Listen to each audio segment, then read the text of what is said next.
Hey, what's up everybody? Hammerheart Metal Reviews here once again. I'm doing another album review for you today. And today I'm going to be talking about one that's probably kind of a hidden gem from this month. And that is Gudsforladt with their album Friendship, Love, and War. So this album actually released a couple weeks ago, September 9th, 2022. I was on vacation around the time that this came out, so hence the later review. But wow, this one is just knocking my socks off. So I absolutely had to do a review for it. I know I could have focused on some more recent ones that just came out this past weekend, but listening to this over the course of this last week or so, wow, absolutely amazing stuff. I felt like I had to talk about this because it's probably not getting talked about too much. And I always love to focus on these kind of albums, and it is the type of album that just scratches every itch that I want. Perfect stuff here. This is a one-man black metal project from the USA. The man behind the band is simply called DM. I'm not sure what that stands for, but yeah, this is his second full length. I haven't heard the first album by this group or band project, whatever, but based on this album, I'm definitely going back and checking out their debut as well. This is just black metal that's full of like melodic, folky, epic riffs.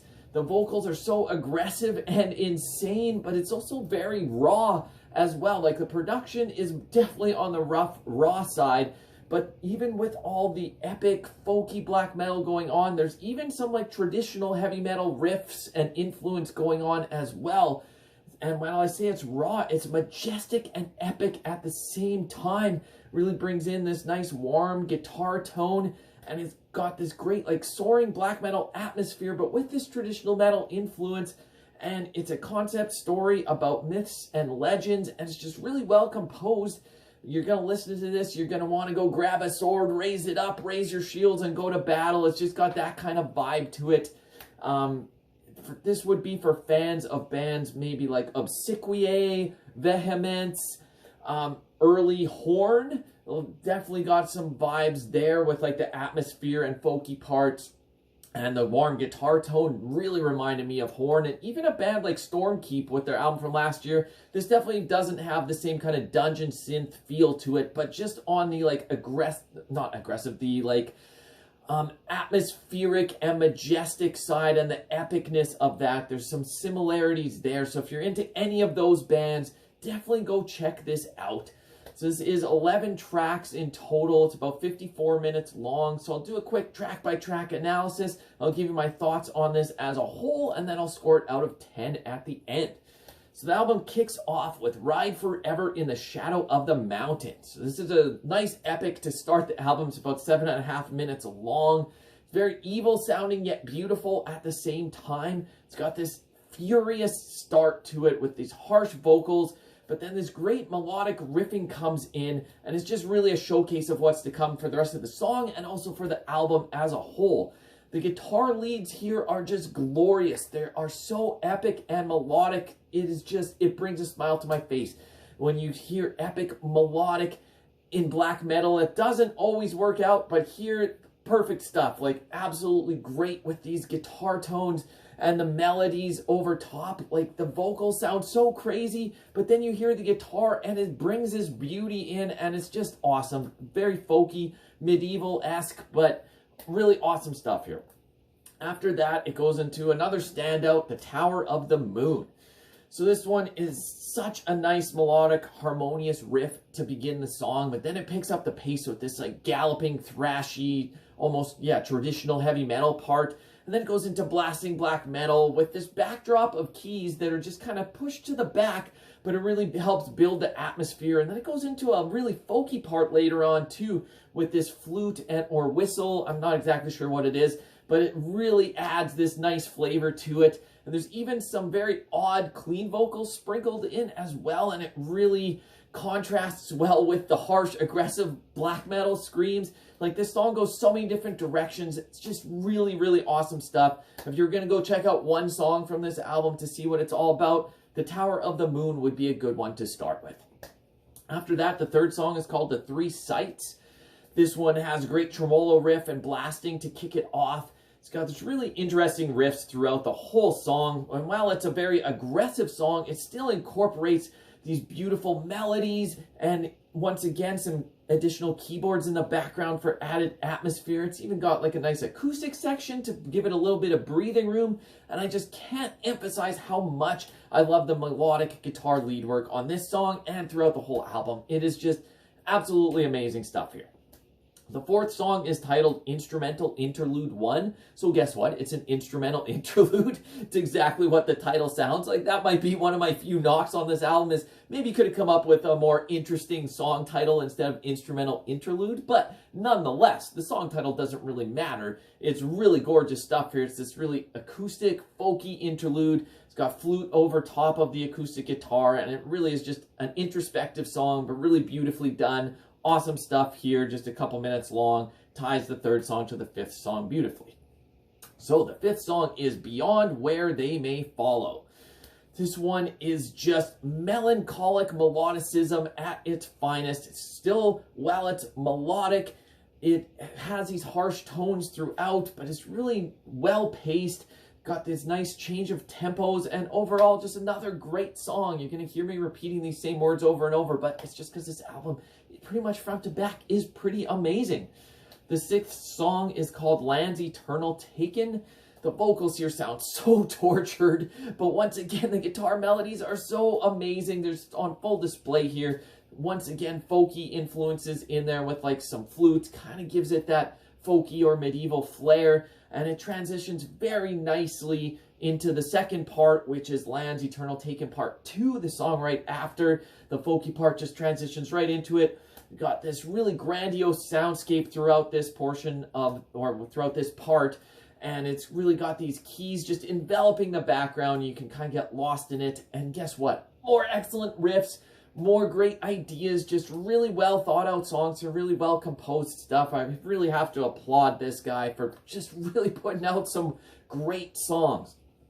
After that, the eighth song is called The Criminal and His Willing Sacrifice in Repentance. So this one starts very subdued and peacefully, very folky intro, but then the guitars come in, once again, so melodic. There's so much melody to these riffs. It's just amazing. I would love to know what really inspired this guy to write this kind of music, but yeah, you can tell there's some influence of like some 80s metal with some of these guitar melodies and harmonies, but then always over top of the black metal. And once again, the vocals are just insane and crazed. He sounds like a madman, but with the music underneath just being so soothing and melodic. It's really interesting, captivating stuff here. Once again, he brings in some epic, clean sung vocals as well, and just really another standout track. The ninth song, Instrumental Interlude 2. So guess what? Obviously, it's another instrumental interlude. This one has like a cello or some sort of string instrument with a flute or some sort of woodwind going on over top. But yeah, overall, it's just a nice little interlude.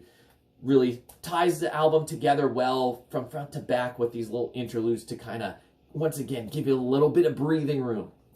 So after that, the 10th song is definitely one of my favorites on the album, Heads Bowed in Silent Prayer.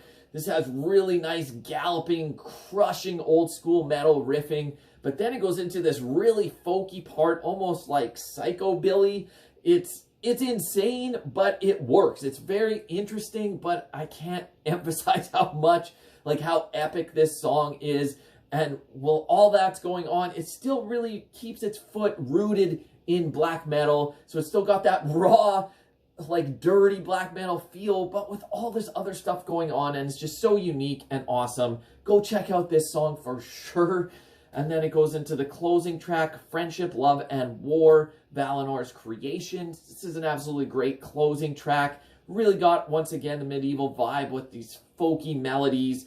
The vocals, once again, just sound so tortured and pained, but riffs galore throughout this song, and really that's the highlight of this album. Riffs, riffs, riffs. If you want to hear some great melodic guitar riffs over top of raw black metal, this is the album for you. Like, I honestly am slack-jawed in awe of this album. This one knocked my socks off. I had never heard of this band before, and it is shocking me how much I am loving this. Like, this is going to be up there in the running for album of the month for me, for sure.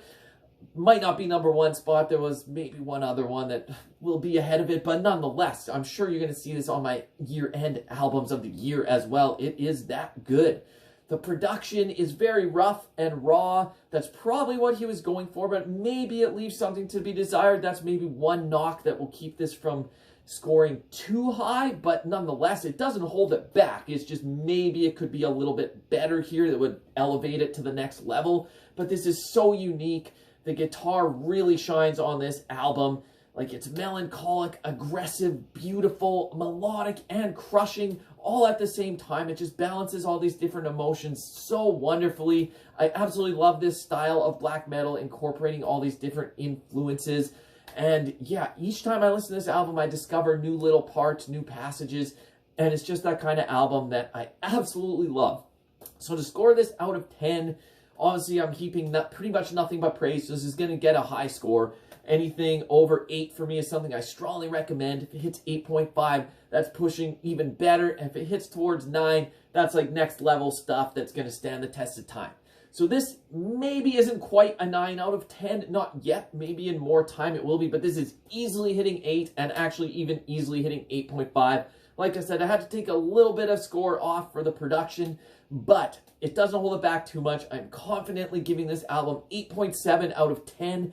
And like I said, if you have not heard this album, which I'm sure a lot of you haven't because this is a very underground, under the radar album, I feel like it's a hidden gem, which is why I wanted to review it. Please go check it out. If you're into any sort of black metal, I believe this one will knock your socks off. You will not be disappointed with this recommendation.